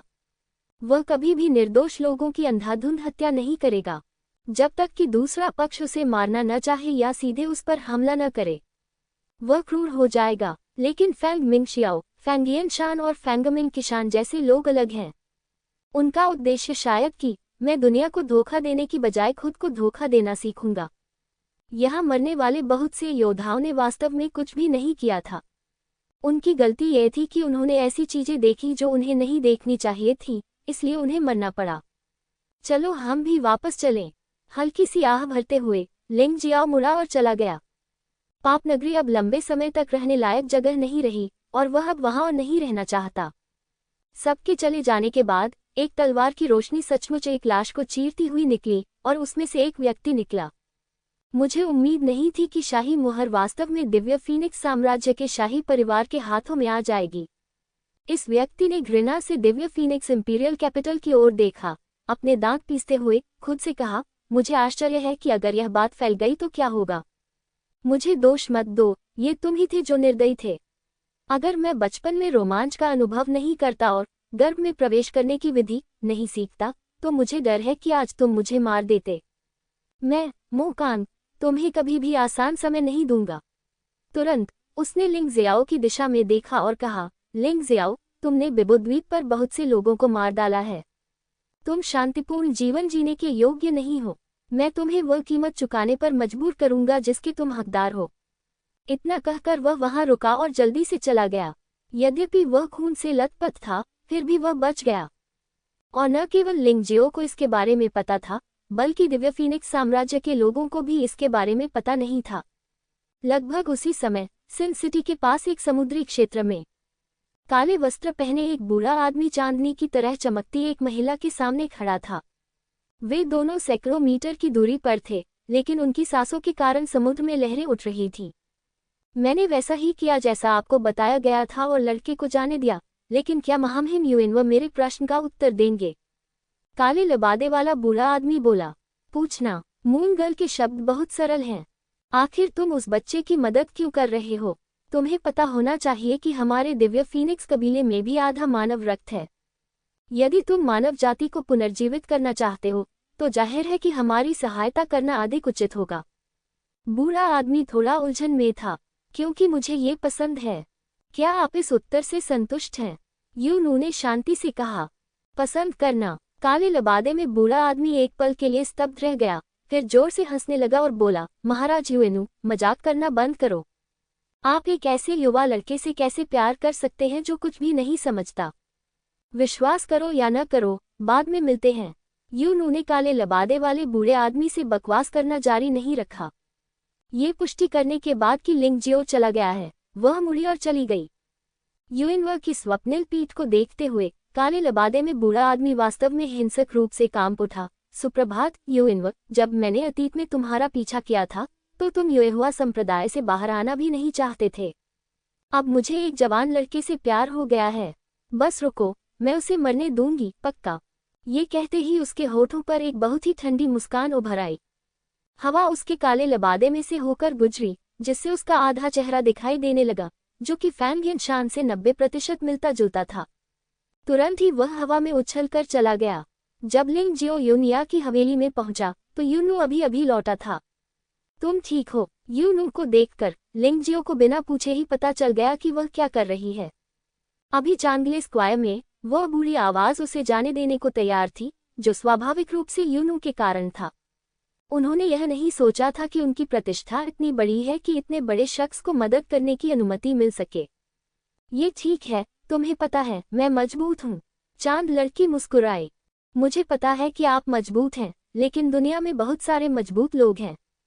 यहाँ तक कि गुई चोंगलोल जैसे तीसरे स्तर के यिन और यांग क्षेत्र के योद्धाओं को भी फैंग मिंगक्सियाओ ने सील कर दिया था। बहन युएनवा, मुझसे वादा करो कि भविष्य में जोखिम नहीं उठाऊंगी। मैं खुद मरना पसंद करूंगी और मैं नहीं चाहती कि तुम फंसो। लिंग जियाओ ने आह भरी। दूसरों का सामना करते समय वह अक्सर आश्वस्त रहता है, लेकिन केवल यूनू का सामना करते समय ही उसे हमेशा ऋणी होने का एहसास होता है। मैं नहीं मरूंगा और तुम भी नहीं मर सकते। तुम पर अभी भी मेरा बहुत सारा कर्ज है। यूनू ने फिर कहा, ठीक है, मुझे छोड़ दो। अब जब पाप शहर एक खतरनाक जगह बन गया है, तो चलो जितनी जल्दी हो सके दिव्य साम्राज्य में वापस लौटें। लिंग जियाओ ने कड़वाहट से मुस्कुराते हुए अपना सिर हिलाया। केवल यूनू ही उसे शक्तिहीन महसूस करा सकती थी। युवा मास्टर लिंग, यूनिया ने एक निर्दय अनुरोध किया है। मुझे आश्चर्य है कि क्या मैं इसे स्वीकार कर सकता हूँ। यूनिया अचानक आगे बढ़ी और पूछा, मुझे बताओ, जब तक कि कुछ ऐसा है जो महारानी करना चाहती हैं, लिंग स्वाभाविक रूप से इसे करने के लिए बाध्य होगा। लिंग जियाओ ने सिर हिलाया। मैं दिव्य फीनिक्स महाद्वीप में और आपकी दिव्य राजधानी में तियानलोंग महाद्वीप में तियानलोंग ट्रेडिंग कंपनी की शाखाएं स्थापित करने की योजना बना रहा हूँ। आप क्या सोचते हैं? यूनिया ने कहा, यह अच्छी बात है। हमारा दिव्य साम्राज्य सभी प्रमुख ताकतों का स्वागत करता है, विशेष रूप से उद्योग, कृषि और वाणिज्य में सर्वश्रेष्ठ। लिंग जियाओ मुस्कुराया। बगल में लगे फूल थोड़े हैरान हुए। सामान्य ज्ञान के अनुसार अतीत में तियानलोंग ट्रेडिंग कंपनी केवल तियानलोंग महाद्वीप और शेनहुआन महाद्वीप में ही नीलामी घर स्थापित करती थी, और इसकी शाखाएं अधिक शक्तिशाली 5 इमॉर्टल्स द्वीप पर स्थापित की जाती थी। उदाहरण के लिए, वर्तमान शाखा चांगले जियांडाओ में है। यूनिया ने ऐसा इसलिए किया क्योंकि उन्हें स्पष्ट रूप से लगा कि सेलेस्टियल साम्राज्य का विकास रुझान चांगले जियांडाओ से बेहतर था। ये कितने सम्मान की बात है। हुआ फुगुआंग और हुआ लुओंग अब अपनी दृष्टि की अधिक से अधिक प्रशंसा करते हैं। यदि उन्होंने लिंगजियो के साथ दुश्मनी करना चुना होता तो one eyed pirates, black python family और बीबो आइलैंड उनके रोल मॉडल होते। तो फिर चलो साथ साथ चलते हैं। सभी ने अपना सामान बांधा और खूनी पाप शहर को छोड़ दिया। इस समय पाप शहर एक मृत शहर बन गया था। दिव्य साम्राज्य, दिव्य राजधानी। जैसा कि इसके नाम से पता चलता है, ये शहर महान दैवीय शक्तियों से युक्त है, जो लोगों को अत्यंत प्रभुत्वपूर्ण एहसास कराता है। संपूर्ण तियानलोंग महाद्वीप में दिव्य राजधानी सबसे बड़ा और सबसे समृद्ध शहर है, न केवल एक विकसित अर्थव्यवस्था के साथ, बल्कि लोगों के लिए समृद्ध जीवन भी है। दिव्य राजधानी के सभी लोग मार्शल आर्ट का अभ्यास करते हैं, जो एक चलन बन गया है। इस समय दिव्य राजधानी शहर के बाहर कुछ मील की दूरी पर स्थित दिव्य राजधानी बंदरगाह पर अनगिनत लोग एक पत्थर की मूर्ति के निर्माण को देख रहे थे और सैकड़ों शिल्पकार व्यस्त थे। विशाल इंजीनियरिंग कठपुतली भी एक बहुत उपयोगी उपकरण बन गया है। अन्य देशों के विपरीत, जहां लोगों को काम करने के लिए मजबूर किया जाता था, सेलेस्टियल साम्राज्य दरबार की किसी भी परियोजना के लिए उदार पुरस्कार देता था। इसलिए यह न केवल धन और श्रम की बर्बादी नहीं है, बल्कि आर्थिक विकास को भी बढ़ावा दे सकता है। 10 मीटर से अधिक ऊंची इस प्रतिमा की बात करें तो इसने कई नक्काशी कारीगरों और प्लास्टर करने वालों को सहयोग दिया है।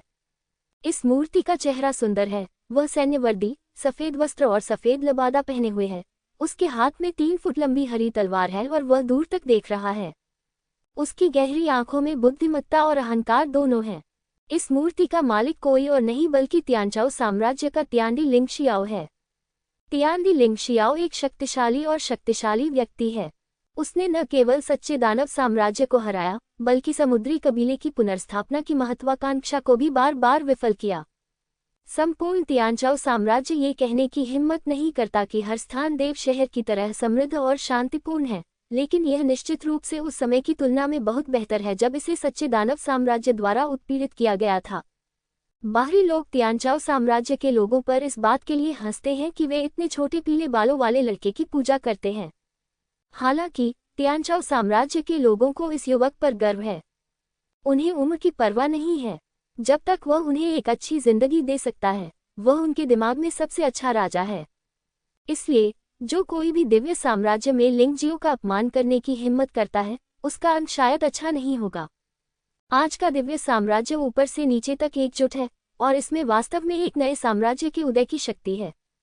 हालांकि यह अभी भी दिव्य फीनिक्स साम्राज्य और ब्लैक क्रो साम्राज्य से बहुत दूर है, लेकिन ये भूमि क्षेत्र और जनसंख्या के मामले में बुरा नहीं है।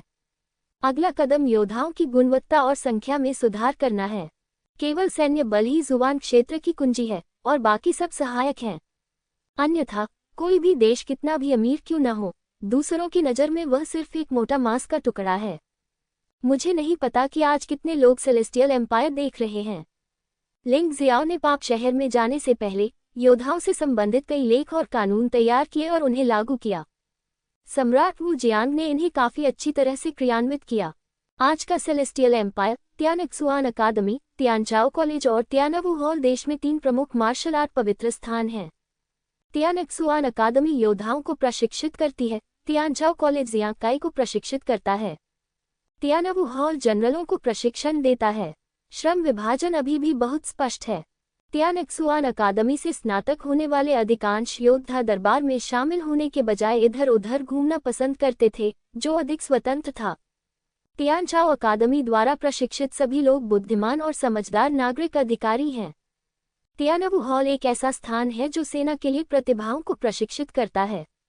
बेशक एक योद्धा के स्नातक होने के बाद ये पूर्ण नहीं है। कुछ परीक्षण पास करने के बाद वह एक नया रास्ता भी चुन सकता है। इसके अलावा लिंगशियाओ बानबू की 12 साल की मुफ्त मार्शल आर्ट शिक्षा ने अधिकांश लड़के और लड़कियों को मार्शल आर्ट के क्षेत्र में सफलतापूर्वक प्रवेश करने में सक्षम बनाया है, जिनकी मार्शल आर्ट तक पहुंच नहीं है। उनमें से कई बहुत प्रतिभाशाली लोग हैं, लेकिन उनके पास मार्शल आर्ट सीखने के लिए न तो शक्ति है और न ही पैसा। इस तरह की रणनीति से न केवल मनुष्यों को लाभ होता है, बल्कि शेनहुआन साम्राज्य के लोगों सहित कुछ समुद्री जनजातियां भी यहाँ बस गई हैं।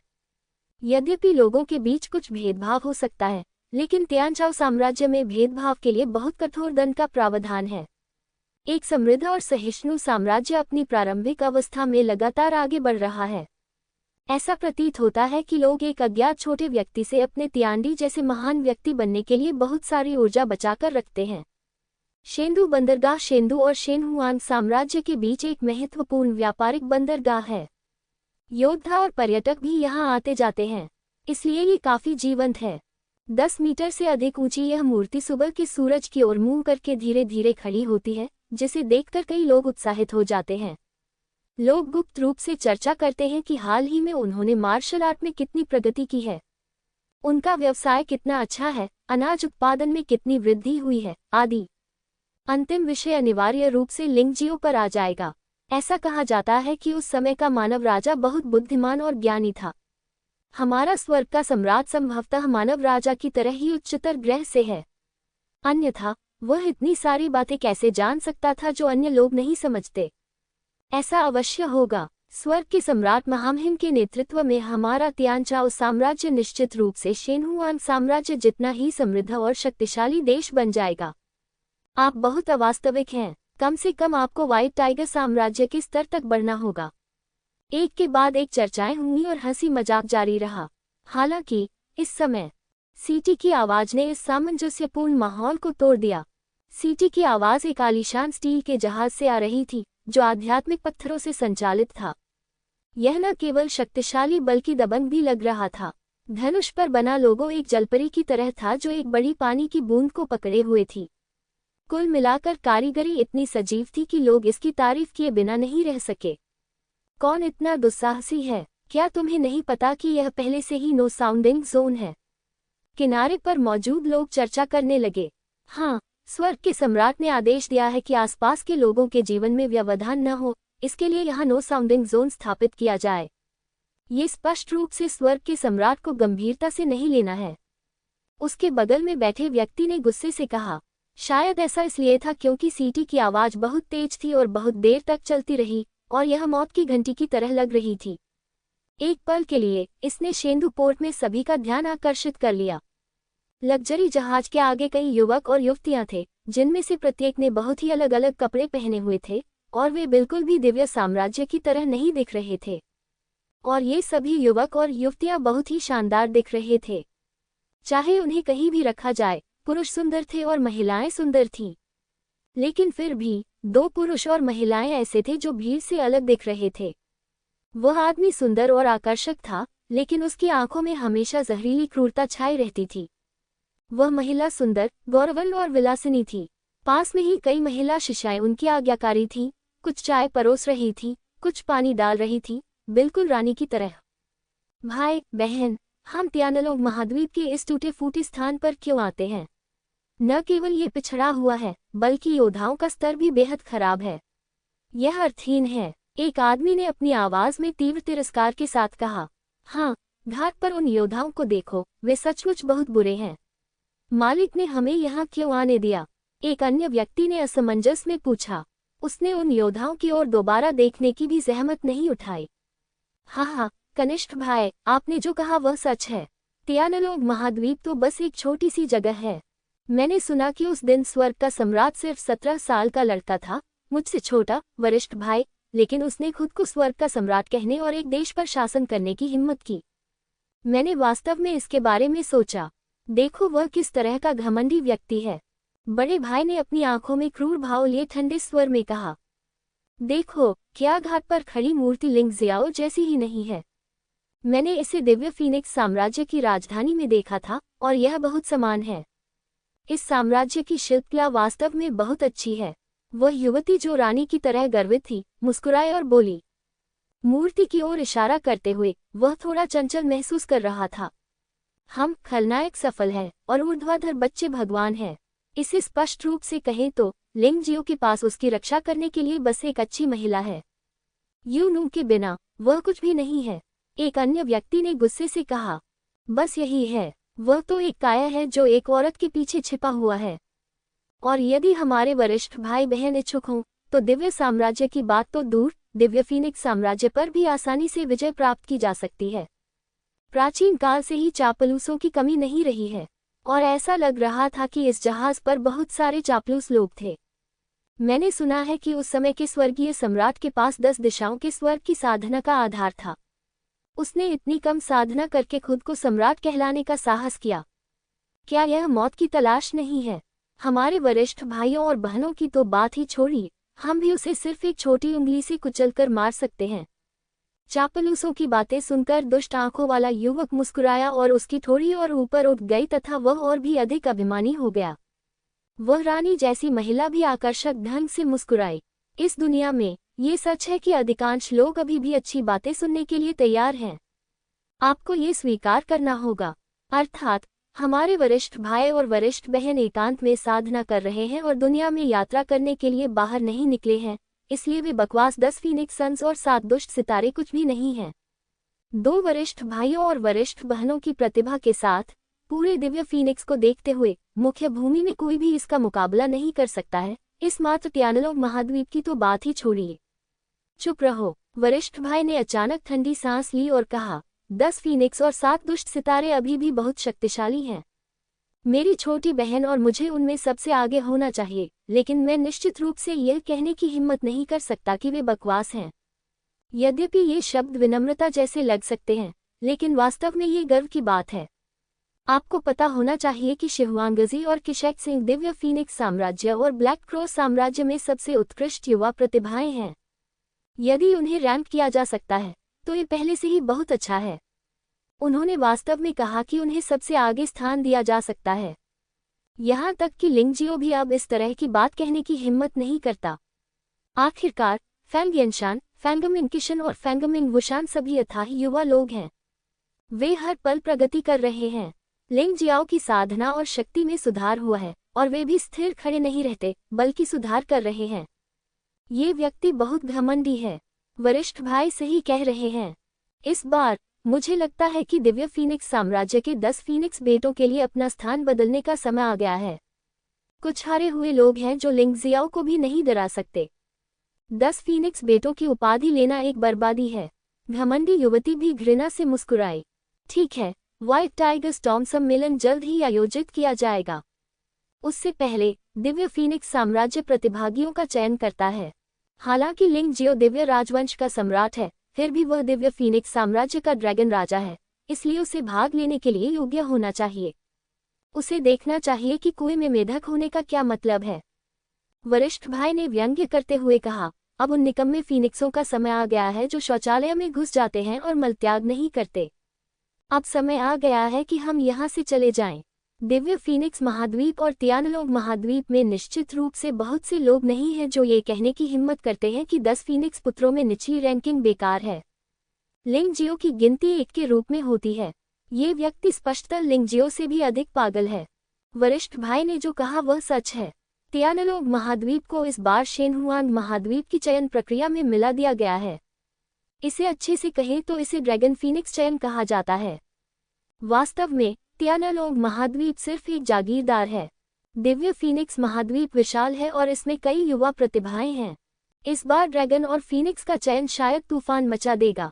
हाँ, ड्रैगन और फीनिक्स के चयन के दौरान कई छिपी हुई प्रतिभाएं सामने आएंगी ताकि व्हाइट टाइगर सम्मेलन में भाग लेने की तैयारी की जा सके जहां जनरलों को लॉन्च किया जाएगा। अनुमान है कि इस बार हम कई महान लोगों को देखेंगे। इन लोगों की तुलना में लिंगजियाओ कुछ भी नहीं है। हालांकि मैंने सुना है कि मोर और फीनिक्स के बेटे कोंघे को यहाँ हार का सामना करना पड़ा था, लेकिन ये सिर्फ एक अफवाह है। इसके अलावा कोंघे भी बेकार है। उसकी साधना रुक गई है। उसे बहुत पहले ही पद त्याग देना चाहिए था और अपने पद के योग्य किसी व्यक्ति के लिए रास्ता बनाना चाहिए था। मुझे लगता है कि वरिष्ठ भाई और लिंगजियो दुनिया के 2 सबसे प्रतिभाशाली लोग हैं। गर्वित महिला अचानक मुस्कुराए और बोली, ऐसी बकवास, क्या तुम मुझसे तुलना करने की हिम्मत करोगे? एक व्यंग्यात्मक मुस्कान के साथ वरिष्ठ भाई हवा में छलांग लगाकर चला गया। विशाल जहाज अभी भी गोदी से सैकड़ों मीटर दूर था। वह आसानी से एक चील की तरह उड़ते हुए किनारे पर उतरा और अनगिनत लोगों के सामने विशाल मूर्ति पर कदम रखा। मरने से पहले मूर्ति खड़ी करोगे? मरने तक इंतजार करना बेहतर है। सबकी निगाहों के सामने बड़े भाई ने अपनी तलवार निकाली। तलवार की तेज ऊर्जा शून्य को चीरती हुई विशाल पत्थर की मूर्ति पर जा गिरी। ये तलवार शक्तिशाली है। पत्थर की मूर्ति को तराशने के लिए इस्तेमाल की गई सामग्री पहले से ही बहुत कठोर थी, लेकिन फिर भी उन्होंने इसे आसानी से काट दिया। सावधान रहो, रास्ते से हट जाओ। कटी हुई मूर्ति नियंत्रण खो बैठी और नीचे गिर गई। जमीन पर हजारों दर्शक इस रोमांच को देख रहे थे। अगर यह सचमुच गिर गया तो कई लोग मर जाएंगे। मदद करना। भीड़ अचानक अराजक हो गई। कोई भी इस तरह पीट पीट कर मारा जाना नहीं चाहता था। लेकिन युवक के चेहरे पर एक क्रूर मुस्कान थी।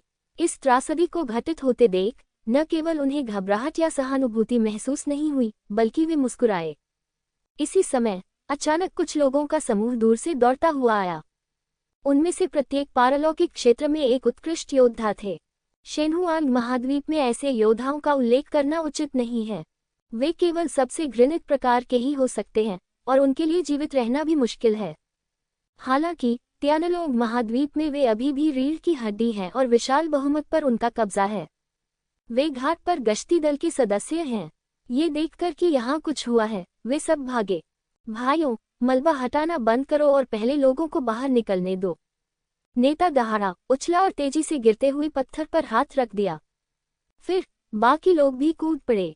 दर्जनों लोगों ने गिरते हुए पत्थर को स्थिर रखा और नीचे उतरने की गति काफी धीमी हो गई। कुछ अन्य गश्ती दल के सदस्य, जो खेती के लिए योग्य नहीं थे, वहां के लोगों को निकालने का प्रबंध करने लगे। हालांकि दिव्य राजधानी में हर कोई मार्शल आर्ट का अभ्यास करता है, लेकिन उनमें से ज्यादातर केवल ट्रांसेंडेंट दायरे के स्तर पर हैं। किसी भी मामले में दिव्य साम्राज्य केवल 2 महीने पुराना है। एक साथ ऊपर उठने की चाहत रखना एक मूर्खतापूर्ण स्वप्न है। हम वरिष्ठ भाई ने ये स्थिति देखी और अपने चेहरे पर एक क्रूर भाव दिखाया। जो कोई भी मुझे शो देखने से रोकता है उसे मर जाना चाहिए। उसने अपने मुंह के कोने पर व्यंग्यात्मक मुस्कान बिखेरी और अचानक तलवार की ऊर्जा हवा में फैल गई और दर्जनों अच्छे लोग हवा में ही कट गए और उनसे बहुत अधिक खून बहने लगा। पत्थर फिर तेजी से नीचे गिरा। इसमें सैकड़ों आम लोग मारे गए। हा, दिव्य साम्राज्य केवल एक मजाक है। ये दृश्य देखकर जहाज पर मौजूद सभी लोग हंसने लगे। बड़े भाई के चेहरे पर गर्व की झलक थी, ठीक वैसे ही जैसे बचपन में बिल्ली के बच्चों और पिल्लों को मारते समय उन्हें खुशी होती थी। रुकना। युवक वर्तमान स्थिति से असंतुष्ट लग रहा था। गश्ती सैनिकों के दूसरे समूह को आते देख उसने ब्लेड पर लगे खून को चाटा और एक क्रूर भाव दिखाया। लेकिन इसी समय एक दहाड़ की आवाज सुनाई दी। आकाशीय साम्राज्य के सम्राट वू जियांग, जो आकाश के सम्राट के रूप में कार्य कर रहे थे, अंततः प्रकट हुए। ये स्थान देवताओं की राजधानी के नजदीक नहीं है। वह इस समय पर पहुंचने में सक्षम था क्योंकि वह देवताओं की राजधानी की स्थिति पर ध्यान दे रहा था। आप कौन हैं? युवक ने पूछा। आकाश के सम्राट के अधीन आकाशीय साम्राज्य का सम्राट, आकाशीय साम्राज्य का प्रधानमंत्री, वू जियांग ने उत्तर दिया। दूसरी गुफा स्वर्ग क्षेत्र की साधना। ये कमजोर नहीं है, लेकिन अफसोस की बात है कि आप मेरे प्रतिद्वंद्वी नहीं हैं। युवक ने ठंडे स्वर में कहा, चूंकि आप यहाँ हैं, इसलिए मैं लिंगजियो के लिए एक भारी उपहार छोड़ सकता हूँ। बोलने के बाद उसने तलवार की नोक गश्ती सैनिकों से वू जियांग की ओर मोड़ दी। एक तलवार हवा में फूट पड़ी। वू जियांग को खून की उल्टी हुई और वह वापस उड़ गया। युवक ने उसका पीछा करने की कोशिश की, लेकिन इस समय राजधानी की दिशा से एक भयानक दबाव आया। युवक, इतना निर्दयी मत बनो। क्या तुम सचमुच चाहते हो कि मैं ऐसा करूं? यिनयान क्षेत्र का स्वामी। युवक थोड़ा बदसूरत लग रहा था। उसने दांत पीसते हुए वू जियांग की ओर देखा और कहा, स्वर्गीय साम्राज्य का कितना घटिया सम्राट है, इसका जिक्र ही नहीं किया जा सकता। आज तुम भाग्यशाली हो, भविष्य में मुझे फिर कभी तुमसे मिलने मत देना। ऐसा कहने के बाद वह अभी भी असंतुष्ट लग रहा था और उसने लिंगजियो की मूर्ति पर 2 तलवारों से वार किया और मूर्ति तुरंत चकनाचूर हो गई। इस समय वह हवा में उछलकर चला गया और लग्जरी क्रूज जहाज घूमकर दूसरी दिशा में चला गया। मेरा नाम याद रखना, तलवार दानव। कैसा अहंकारी नाम है। तलवार में शैतान। भले ही तलवारबाजी की उपलब्धियां लिंगजियो के स्तर तक पहुंच गई, वह खुद को तलवार कहने की हिम्मत नहीं करेगा, और इस व्यक्ति ने वास्तव में खुद को तलवार दानव नाम देने की हिम्मत की। यह मूर्खतापूर्ण नहीं है, ये बहुत अहंकारी है। विशाल जहाज को दूर जाते देख लोगों के दिलों में सचमुच कंपन महसूस हुआ। शायद वह सचमुच कुएं में बैठा हुआ आकाश की ओर देख रहा था। हो सकता है कि उसका अपना स्वर्ग सम्राट उतना शक्तिशाली न हो जितना उसने कल्पना की थी। क्या कोई भी युवक दिव्य साम्राज्य को चुनौती दे सकता है? उन्होंने अतीत के गर्व के बिना अपना सिर झुका लिया और चिंतित हो गए। तलवार दानव नामक युवक ने वास्तव में उन्हें एक जोरदार झटका दिया। सम्राट वू जियांग, जिसकी वे कभी बहुत प्रशंसा करते थे, वास्तव में तलवार से पीछे हट गए। उसी समय वू जियांग और किन्हुओ और दिव्य राजधानी के अन्य रक्षक जो समाचार सुनकर आए थे, उन सभी के चेहरों पर राक्षसी घृणा झलक रही थी। टूटी हुई मूर्तियां और सैकड़ों लाशें न केवल सेलेस्टियल साम्राज्य का अपमान थी, बल्कि उनके लिए एक तमाचा भी थी। उन्हें यकीन था कि उनका कभी भी स्वॉर्ड डेमन नामक युवक से कोई संपर्क नहीं हुआ था, और उन्होंने स्वर्ग के सम्राट लिंगजियो को इस व्यक्ति का उल्लेख करते भी नहीं सुना था। इसमें कोई द्वेष नहीं था, केवल उकसावे और अपमान की बात थी। एक दिन बाद घाट पर लगे खून के धब्बे तो धुल गए, लेकिन लोगों के दिलों से डर और गुस्सा नहीं मिटाया जा सका। लिंग जियाओ वापस आया। उसने सैकड़ों लाशें देखी जिन्हें अभी तक दफनाया नहीं गया था। वहां गश्ती सैनिक और नागरिक मौजूद थे। सबसे बड़े की उम्र 100 वर्ष से अधिक थी और सबसे छोटे की उम्र केवल 2 या 3 वर्ष थी। वे बिना किसी कारण के ऐसे ही मर गए। उसका चेहरा बेहद बदसूरत था और उसकी पुतलियों में अचानक हत्या की मंशा झलकने लगी थी। भयावह जानलेवा आभा आसमान तक उठी और पूरे देवनगर को भर दिया। स्वर्ग के सम्राट का क्रोध सभी को महसूस हुआ। अच्छा तलवार राक्षस, तुमने मेरे लोगों को मार डाला। मैं तुम्हारे संप्रदाय को नष्ट करने की शपथ लेता हूँ। ऐसी आवाज देवनगरी के ऊपर गूंजी। जिन लोगों ने ये सुना वे उत्साह से आंसू बहाए बिना नहीं रह सके। जब तक स्वर्ग का सम्राट नहीं डरता, तब तक वे नहीं डरेंगे। ऐसा लगता है कि उनकी पिछली चिंताएं अनावश्यक हैं। बेशक अपना दृष्टिकोण व्यक्त करना एक बात है, लेकिन विवरणों को अभी भी अच्छी तरह से संभालने की आवश्यकता है। लिंगजियो व्यक्तिगत रूप से मृतक रिश्तेदारों के प्रत्येक परिवार को सांत्वना देने गए और उन्हें मुआवजा दिया। वह अक्सर यही कहता था, तुम्हारा खून व्यर्थ नहीं जाएगा। जो कोई भी हमारे दिव्य साम्राज्य को भड़काएगा, उसे 10 गुना या 100 गुना कीमत चुकानी होगी। बस इंतजार करो, मैं तलवार दानव का सिर वापस लाऊंगा। इंपीरियल पैलेस में लौटने के बाद लिंगजियो ने वू जियांग और अन्य लोगों से भी पूछा कि क्या वे इस तलवार दानव को जानते हैं, लेकिन उन्हें जवाब मिला कि वे नहीं जानते। इससे लिंगजियो और भी क्रोधित हो गया। यदि वह बदला लेने आया होता तो वह क्रोधित होता, लेकिन ये समझ में आता था आखिरकार वह उस तरह का व्यक्ति था। हालांकि वहां कोई घृणा नहीं थी और वह ये भी नहीं जानता था कि तलवार दानव कौन था। दूसरे पक्ष ने ये सब सिर्फ अपनी ताकत और तानाशाही दिखाने के लिए किया। गश्ती सैनिकों को मारना तो ठीक था, लेकिन उसने निहत्थे नागरिकों को भी नहीं छोड़ा। ये प्रथा अत्यंत क्रूर थी। मुझे डर है कि इस व्यक्ति के दिमाग में स्वर्गीय साम्राज्य के लोगों का जीवन बस बेकार है, चींटियों से भी बदतर। अगर वह मारना चाहता है तो वह मार देगा और कोई समस्या नहीं होगी। यदि इस व्यक्ति को नहीं मारा गया तो लिंगजियो न केवल अपनी सारी प्रतिष्ठा खो देगा, बल्कि उसके दिल में नफरत को दूर करना भी मुश्किल होगा। उसने पहले ही तय कर लिया है कि वह निश्चित रूप से दिव्य फीनिक्स इंपीरियल कैपिटल जाएगा, जहां ड्रैगन फीनिक्स चयन आयोजित किया जाएगा, और यह व्यक्ति निश्चित रूप से वहां दिखाई देगा। माउंटेन और रिवर मार्शल स्पिरिट के जन्म के बाद से कई प्रतिभाएं उभरी हैं और कई छिपी हुई प्रतिभाएं एक के बाद एक वहां पहुंचेंगी। वह निश्चित रूप से इस ड्रैगन फीनिक्स चयन में जाएंगे, क्योंकि इस नव स्थापित देश को प्रतिष्ठा और गौरव की आवश्यकता है। किसी खुशी की बात करो। लिंगजियो ने एक लंबी सांस ली, अपने बाएं और दाएं खड़े हुआ फुगुआंग और हुआ लुइन की ओर इशारा करते हुए कहा, भाई वू जियांग और सभी मंत्री, ये दोनों सिन सिटी सागर में प्रसिद्ध श्वांगहुआ समुद्री डाकुओं के नेता हैं। वे भविष्य में हमारे दिव्य साम्राज्य नौसेना के कमांडर होंगे। विशिष्ट कर्तव्यों की व्यवस्था आप करेंगे। भाई, आखिरकार आप मुझसे ज्यादा विशिष्ट मामलों से परिचित हैं। बहनों की इस जोड़ी को देखकर सभी मंत्रियों ने आश्चर्य भरी आंखें दिखाईं। बहनें हुआ फुगुआंग और हुआ लुएयंग जंगली सुंदरता से भरी हैं और लोगों को लगता है कि वे पहली नजर में 2 भयंकर छोटे जंगली घोड़े हैं।